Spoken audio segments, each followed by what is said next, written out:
திருவண்ணாமலையில் டிசம்பர் மாதம் 21 திருப்புமுனை மாநாடு. விவசாயிகளின் விடிவெள்ளி தமிழின போராளி மருத்துவர் ஐயா அவர்களும் பசுமை நாயகர் அண்ணன் அன்புமணி ராமதாஸ் அவர்களும் கலந்து கொண்டு எழுச்சியுரையாற்றக்கூடிய எழுச்சி மிகு மாநாடு. தமிழ்நாடு உழவர் பேர் இயக்கம் நடத்தும் உழவர்களின் உரிமையை மீட்கும் மாநாடு. சமூக நீதிக்காவலர் மருத்துவர் ஐயா அவர்கள் 30க்கும் மேற்பட்ட அமைப்புகளை தொடங்கி இருக்கிறாங்க. அதில் ஏதேனும் ஒரு அமைப்பின் வாயிலாக ஒரு மாநாட்டை முன்னெடுத்திருக்கார். ஆனால் தமிழ்நாடு உழவர் பேர் இயக்கத்தை முன்னிலைப்படுத்தி தற்சமயம் மாநாடு நடத்துவதற்கான காரணம், திமுக ஆட்சியில் விவசாயிகள் உரிமை இழந்து, வாழ்வுரிமை இழந்து, வயிற்றுல நெருப்ப சுமந்துகிட்டு விவசாயம் செய்ய வேண்டிய சூழ்நிலையில் தள்ளப்பட்டிருக்கிறார்கள். இந்த மண்ணில் விவசாயிகளை மதிக்கக்கூடிய ஒரு இயக்கம், விவசாயிகளை பாதுகாக்கக்கூடிய ஒரு இயக்கம் பாட்டாளி மக்கள் கட்சி தற்சமயம் களத்தில் இறங்கி போராடினால்தான் விவசாயிகளுடைய உரிமை மீட்டெடுக்க முடியும் என்கின்ற காரணத்தினால் தமிழ்நாடு உழவர் பேர் இயக்கத்தின் வாயிலாக மாநாட்ட மருத்துவர் ஐயா அவர்கள் நடத்த இருக்கிறாங்க. டிசம்பர் 21 பச்சை துண்டணிந்து சுமார் 10 லட்சத்திற்கும் மேற்பட்டவர்கள் கலந்து கொள்வார்கள் என்று எதிர்பார்க்கப்படுகின்றன. பாட்டாளி மக்கள் கட்சி உழவர்களுக்காக இன்று நேற்றல்ல 40 ஆண்டு காலமாக போராடிக்கிட்டு இருக்கு. மருத்துவர் ஐயா அவர்கள் எண்ணற்ற ஏரி குளங்களை தூர்வாரி இருக்கின்றார். பல லட்சம் மரக்கன்றுகளை தன் கையாலும் தன் தொண்டர்களின் கரங்களாலும் நடச் செய்தவர் மருத்துவர் ஐயா. ஒவ்வொருவர் தொண்டரும் பிறந்த நாளில் ஒவ்வொரு மரக்கன்றை நட்ட வேண்டும் என்று கட்டளையிட்டு பசுமையை மீட்டெடுத்த பெருமகனார் மருத்துவர் ஐயா. இன்னைக்கு NLCயின் 3வது சுரங்கம் தடைபட்டு போனதற்கு காரணம் பசுமை நாயகர் அண்ணன் அன்புமணி ராமதாஸ் அவர்கள் போராடி கொண்டு வந்த வேளாண் பாதுகாப்பு மண்டலம். இந்த டெல்டா பகுதியை வேளாண் பாதுகாப்பு மண்டலமாக மாற்றியதன் காரணமாகத்தான் இன்னைக்கு NLC என்கின்ற நிலக்கரி நிறுவனம் 3வது சுரங்கத்தை அமைக்க முடியாத சூழ்நிலை தள்ளப்பட்டது. இன்றைக்கு விவசாயிக நிலங்கள் பாதுகாக்கப்பட்டது. ஏன்னா வீராணம் ஏரியவே நிலக்கரி திட்டம் தான் வச்சிருந்தான். சோழர்கள் என்ன பண்ணாங்க, வீராணத்தை பேர் வைத்து வீராணம் ஏரியை வெட்டுறாங்க. இவன் வீராணம் நிலக்கரி சுரங்கம்னு பேர் வச்சா. இதெல்லாம் தடுத்தது அண்ணன் அன்புமணி ராமதாஸ். தாமிரபரணியாக இருக்கட்டும், பாலாறாக இருக்கட்டும், அத்தனையும் மீட்டெடுப்பதற்காக பாடுபட்டார். காவேரிக்காக போராடினார். ஒகேனக்கல் கூட்டு குடிநீர் திட்டத்திற்காக போராடினார். ஒகேனக்கல் பாசன திட்டத்திற்காக போராடினார். அத்தனையும் பாட்டாளி மக்கள் கட்சியினுடைய போராட்டம். எண்ணற்ற போராட்டம் பாட்டாளி மக்கள் கட்சி செய்ததன் பயனாகத்தான் மிச்ச நிலமாவது இன்னைக்கு விவசாய நிலம் மிஞ்சி இருக்கக்கூடியது. இல்லைன்னா எனக்கு விவசாய நிலமே இருக்காது. எல்லாத்தையும் தாட்டு போட்டு வித்து G2 வித்துட்டு போயிருப்பாருங்க. எல்லாம் G2 வித்துட்டு போயிருப்பானுங்க. இன்னைக்கு விவசாயம் செய்வதற்கு உரிய அளவிற்கு உயிர் தண்ணி ஊற்றியது பாட்டாளி மக்கள் கட்சி தான். அந்த பாட்டாளி மக்கள் கட்சி தான் மீண்டும் களத்துல இறங்கி இருக்கிறாங்க விவசாயிகளின் பாதுகாவலுக்காக. அப்ப இந்த மாநாட்டை நம்ம எப்படி எழுச்சி நடத்தணும்? நமக்கு சோறு போடக்கூடிய உழவர்களுக்கான உரிமை மாநாடு. அந்த மாநாட்டுல ஒவ்வொருவரும் விவசாயிகளின் பிள்ளைகள் தான்.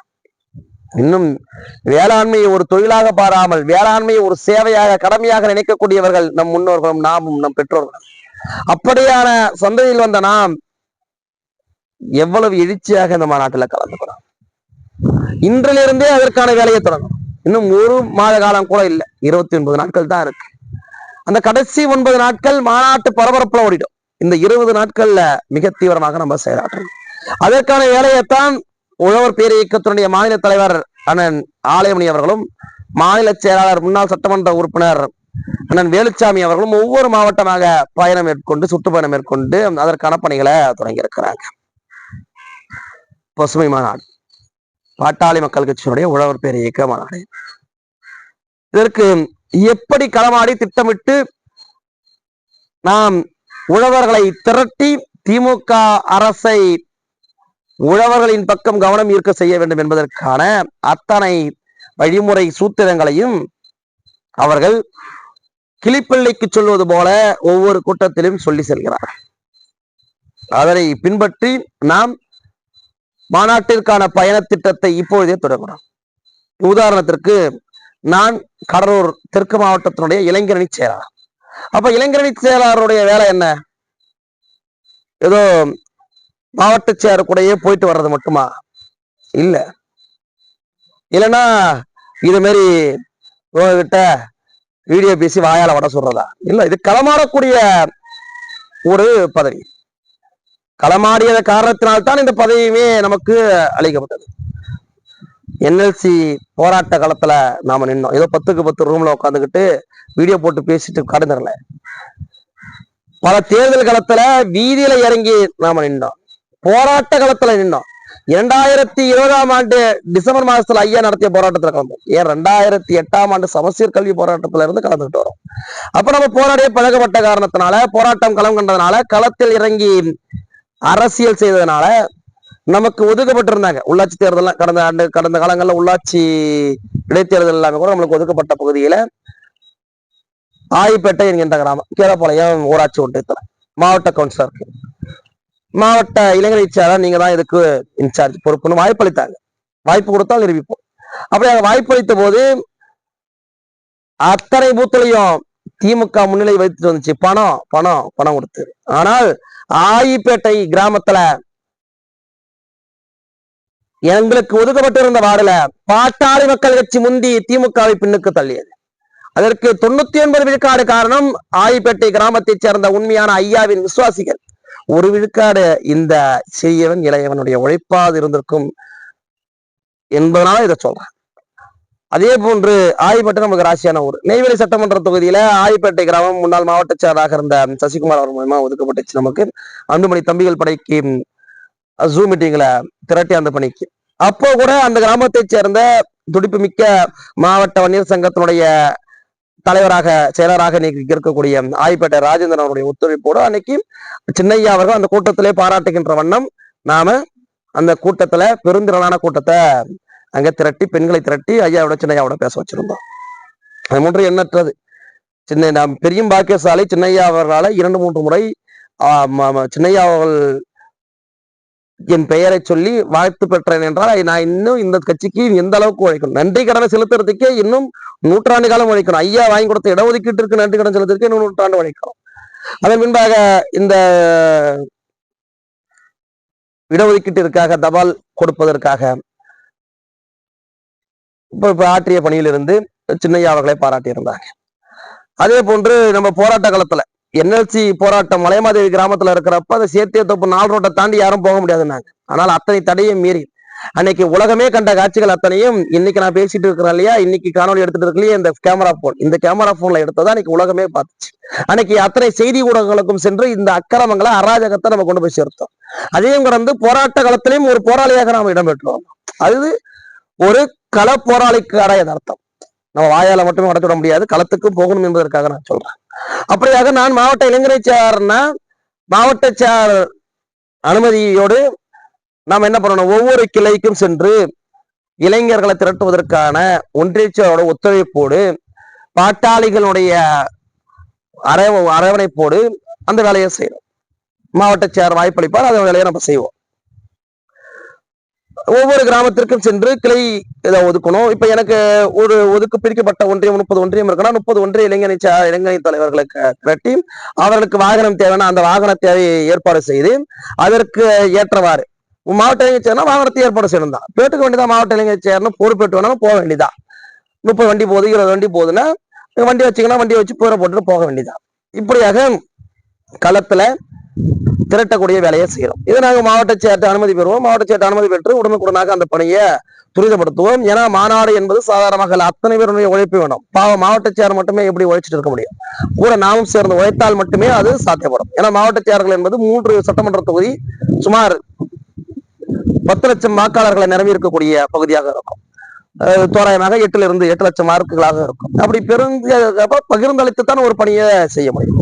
அப்படியான பணியை இன்றையிலிருந்து திட்டமிட்டு செய்யணும். ஒன்றிய செயலர்கள்லாம் மாவட்ட செயலர்களுக்கு அடுத்தபடியாக ஒரு தளபதிகள் அவர்களோடு இணைந்து நான் என்ன பணியை செய்ய முடியுமோ அந்த பணியை செய்யணும். இது எனக்கு இருக்கக்கூடிய பொறுப்பை நான் சொல்றேன். அதே மாதிரி ஒரு கிளைச்சாராக அடிமட்ட தொண்டராக இருந்தாலும் கூட அவர்கள் பொறுப்புணர்ந்து மாநாட்டிற்கான பணியை இன்னையிலிருந்தே தொடங்கினா பல இடங்கள்ல கிளை கூட்டங்களை போட்டு அந்தந்த அணி சார்ந்தவர்களை எப்படியாக இதை திட்டமிடலாம் என்று மாவட்ட செயலருடைய அனுமதியோடு, மாவட்ட செயலருடைய ஒத்துழைப்போடு, மாவட்ட செயலருடைய சொல் கேட்டு அதனுடைய பணியை தொடங்கணும். அப்படி தொடங்குறப்ப ஒவ்வொரு பிரிக்கப்பட்ட மாவட்டத்திலிருந்து 10,000 பேர் என்பது சர்வசாதாரணமாக சென்று விட முடியும். அப்போ 10 லட்சம் பேர் இந்த உழவர்களுக்காக உயிரை கொடுத்து உழைக்கக்கூடிய பாட்டாளி மக்கள் கட்சி ஒரு உழவர் மாநாடு நடத்துது. அந்த மாநாட்டுல 10 லட்சம் பேர் திரள்கிறார்கள் என்றால் திமுக அடி பணியுமா பணியாதா? உழவர்களின் பக்கம் பார்வை திரும்புமா திரும்பாதா? பாருங்க, பல இடங்கள்ல பல கிராமங்கள்ல இன்சூரன்ஸ் பணம் வரல, உரிய நிவாரணம் கிடைக்கல. மருத்துவர் ஐயா அவர்கள் சரியான தருணத்துல இந்த போராட்டத்தை அறிவிச்சிருக்கிறாங்க. இல்லைன்னா விவசாயிகளை மீண்டும் எலிகறி தின்னக்கூடிய சோகத்திற்கு சென்றுடுவான். அந்த மாதிரியான இக்கட்டான சூழ்நிலையில விவசாயிகள், நம்மளுக்கு சோறு போடக்கூடிய விவசாயிகளை பாதுகாக்கணும் என்கின்ற பெரும் பொறுப்போடு மருத்துவர் ஐயா அவர்கள் இந்த மாநாட்டை அறிவிச்சிருக்கிறாங்க. டிசம்பர் 21ஆம் தேதி திருவண்ணாமலையில அறிவிச்சிருக்கிறாங்கன்னா சாதாரணமா இல்ல. நம்ம தஞ்சை நெற்களஞ்சியம் சொல்லுவோம், ஆனால் அதிகப்படியாக நெல் உற்பத்தி ஆக்கக்கூடிய மாவட்டம் திருவண்ணாமலை மாவட்டம். இன்னைக்கு தமிழ்நாடு உழவர் பேர் இயக்கத்தினுடைய தலைவர் பல பகுதிகளிலும் சென்று தன்னுடைய பல அனுபவத்தை பகிர்ந்துக்கிறாங்க. அவருடைய போராட்டங்கள்ல பெருமங்கான போராட்டம் எதுவாக இருக்குன்னா விவசாயிகளுக்கான போராட்டமா தான் இருக்கு. இதே மருத்துவர் ஐயா அவர்கள் ஜெயகண்டம் பகுதியில ஏரிகளை தூர்வாரினாங்க. இன்னும் பல காட்சிகள், புகைப்படங்கள் இணையம் முழுக்க பரவி கிடக்குது. ஐயா அவர்கள் சவாலே விடுவாங்க, என்னுடைய தைலாபுரம் தோட்டத்திலும் என்னுடைய கல்வி கோயிலிலும் இல்லாத மரங்களை காண்பித்தவர்களுக்கு பரிசளிக்கிறேன். அப்படியாக மரங்களின் நேசர், இயற்கை நேசர் மருத்துவர் ஐயா அவர்கள் வாடிய பயிரை கண்டவெல்லாம் வாடினேன் என்ற வள்ளலாரின் மறு உருவாக இருக்கக்கூடிய மருத்துவர் ஐயா அவர்கள் உழவர்களை பாதுகாக்கக்கூடிய பெரும் பணியோடு இந்த மாநாட்டை அறிவிச்சிருக்கிறாங்க. இந்த மாநாட்டை வெற்றி மாநாடாக உருவாக்க வேண்டியது ஒவ்வொரு பாட்டாளி தொண்டனுடைய கடமை. இன்றையிலிருந்தே அதற்கான பணியை இன்றையிலிருந்தே தொடங்குவோம். இந்த மாநாட்டை வெற்றி மாநாடாக நிகழ்த்தி காட்டுவோம். நன்றி.